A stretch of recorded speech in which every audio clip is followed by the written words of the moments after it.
Las organizaciones están por todas partes, eso está claro. Pero entender cómo funcionan de verdad, eso ya es otra historia, ¿verdad? Es un lío. Por eso, para no perdernos, necesitamos un mapa, algo como lo que tenemos aquí. Si nos fijamos en el centro, la idea clave es esta. La teoría organizacional nos da diferentes herramientas, diferentes perspectivas, para poder explicar, entender y sobre todo gestionar esa complejidad. Y de ese núcleo, ¡pum!, salen las tres grandes ramas, las tres lentes que vamos a usar. La moderna, que está obsesionada con la eficiencia, la simbólica, que se mete de lleno en la cultura, y la posmoderna, que lo que hace es cuestionar las estructuras de poder. Y todo esto, claro, no sale de la nada. Se apoya en ideas históricas como la división del trabajo de Adam Smith y en un proceso fundamental que es el de teorizar, que no es más que el arte de convertir lo que vivimos, la experiencia, en conocimiento que nos sirva para algo. Así que con este mapa en mano, empezamos. Cuando escuchamos teoría organizacional, a muchos nos suena algo, no sé, súper académico, ¿verdad? Algo denso. Pues la idea hoy es darle una vuelta completa a esa percepción. Vamos a verla no como un tema pesado, sino como lo que realmente es, una caja de herramientas súper práctica para entender cómo funcionan los grupos, las empresas y honestamente gran parte de nuestro mundo. Me parece genial arrancar con esta frase de Kurt Lewin, que fue nada menos que el fundador de la psicología social.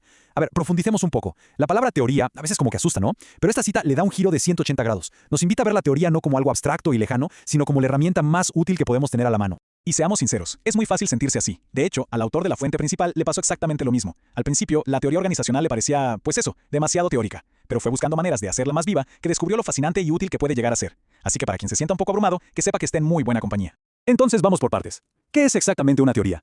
Pensemos en ella de la forma más simple posible. Es una herramienta. No es un libro de reglas que hay que seguir al pie de la letra, sino más bien un instrumento que nos ayuda a observar y entender el mundo con mucha más claridad. En el fondo, es esto. Una teoría agarra varias ideas o conceptos, propone cómo se conectan entre sí y con esa conexión nos ayuda a explicar por qué pasa algo. Es un poco como una receta de cocina. Mezcla ciertos conceptos en una relación específica para producir comprensión. Y fíjense qué curioso esto, porque demuestra que estamos usando teorías a cada rato, sin siquiera darnos cuenta. Este dicho tan común es en realidad una teoría sobre la motivación y sobre los límites de la influencia. Es un pequeño modelo mental que aplicamos constantemente. En el fondo, todos somos teóricos aficionados. Ok, perfecto. Si las teorías son herramientas, entonces, ¿de qué están hechas? ¿Cómo se fabrican? Pues todo empieza con un proceso mental que hacemos de forma automática, la abstracción. Miren, este ejemplo lo ilustra de maravilla. Para crear el concepto de perro, nuestro cerebro no se pone a memorizar cada uno de los perros que ha visto en la vida. Sería imposible. Lo que hace es abstraer, toma lo que tienen en común e ignora los detalles que los hacen únicos. Y así, con ese proceso, creamos categorías mentales. Y aquí está la magia de todo esto. Esta habilidad es increíblemente poderosa. Nos permite, digamos, empaquetar muchísima información en un solo concepto. En vez de pensar en 7 perros individuales, podemos pensar en el concepto perro y todavía nos queda espacio mental para pensar en otros 6 conceptos, como gato o pájaro. Es eficiencia cognitiva pura y dura. Ahora sí, con esa base, veamos cómo se aplica todo esto a las organizaciones. Vamos a explorar 3 lentes o perspectivas. El primero es la perspectiva moderna. Para entenderla, imaginen a un ingeniero que mira una organización y ve una máquina que tiene que ser eficiente y predecible. Esta perspectiva siempre está buscando la mejor manera de hacer las cosas. Su objetivo es explicar cómo funciona la organización para poder predecir su comportamiento y ojalá controlarlo. Piensen en la famosa fábrica de alfileres de Adam Smith. Al dividir una tarea compleja en pasos súper pequeños y especializados, la productividad se fue a las nubes. Esa es la esencia del pensamiento moderno, optimizar el sistema. Pero, un momento. ¿Y si una organización no es una máquina? Si es algo más humano. Avancemos al segundo lente, la perspectiva simbólica. Aquí nos quitamos el casco de ingeniero y nos ponemos el sombrero de antropólogo. Ya no vemos una máquina, sino una cultura, casi una tribu, con sus propios significados, sus rituales y sus historias.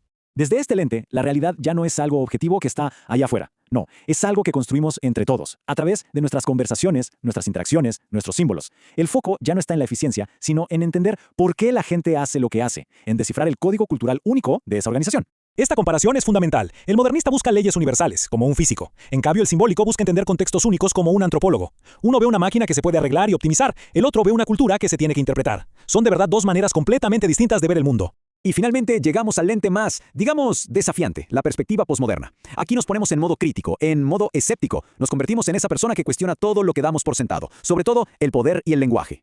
Esta es la pregunta que lo cambia todo. El posmodernismo nos lanza esta idea. Nuestras palabras no son un simple espejo de la realidad. Son, de hecho, la herramienta con la que construimos esa realidad.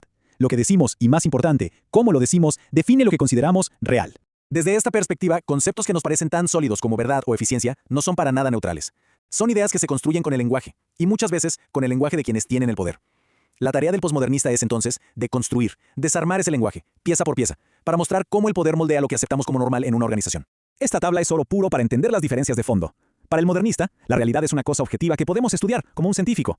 Para el simbólico, la realidad es una experiencia que compartimos y que hay que interpretar como un antropólogo. Y para el posmodernista, la realidad es básicamente un texto, un discurso que puede ser desarmado para revelar que no hay una base sólida, solo lenguaje y juegos de poder.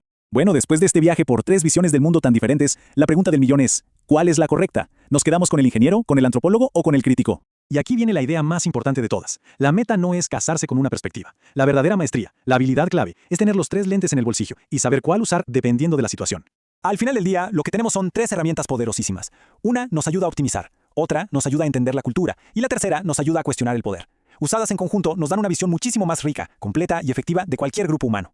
Así que la pregunta que queda flotando no es cuál es la mejor teoría. La verdadera pregunta es cómo se pueden usar estos lentes para analizar nuestro propio mundo, un trabajo, un equipo, una comunidad, de una manera totalmente nueva. Las respuestas que encontremos podrían sorprendernos.